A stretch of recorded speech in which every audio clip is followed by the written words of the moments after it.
All right, today's activities are going to be strictly on recovery.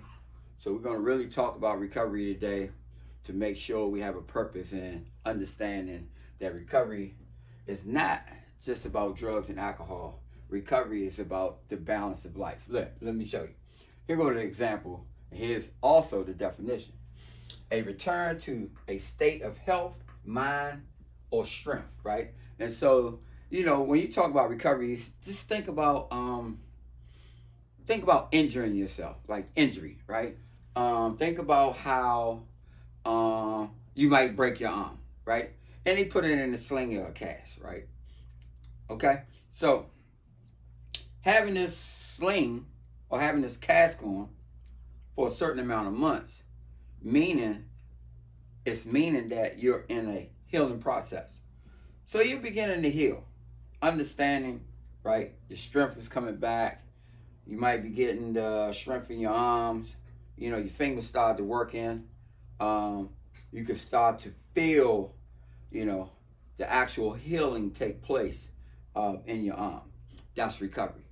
So when we talk about life, we don't always have to talk about drugs because, we get it's like a stigma, or you can say it's a bad taste in your mouth when you say recovery, because the first thing people talk about is, I'm not a drug addict. Okay, to each his own. But you have to be recovering from something, whether it's drugs, food, healthy lifestyle. Let's talk about obesity, trauma, so many different things you can recover from. So we always want to make sure we're thinking about that. Then, after we go through the recovery method, we really want to shift into coping skills. What are you coping from? From what phase of recovery that you going into coping? Learning how to cope with managing with your life. Learning how to cope with managing with your thinking, your emotions. Certain things we have to learn how to cope from. And now I'm going to give you the definition. Strategies that help people deal with challenges and well-being. Your challenges and well-being. What are some strategies you can put in place to help you cope a lot different than you used to coping? Because, when we're emotionally unstable, we make bad decisions. I know I've done. I've done plenty of times.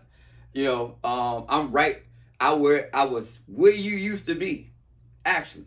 But back then, we didn't have all the technology and the things that you got now to be able to receive the information that I'm giving you right now.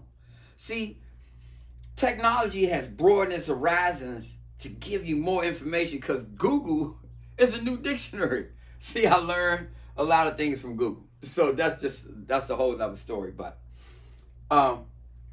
going into learning how to cope and learning how to strategically put things in place like mentors, accountability partners,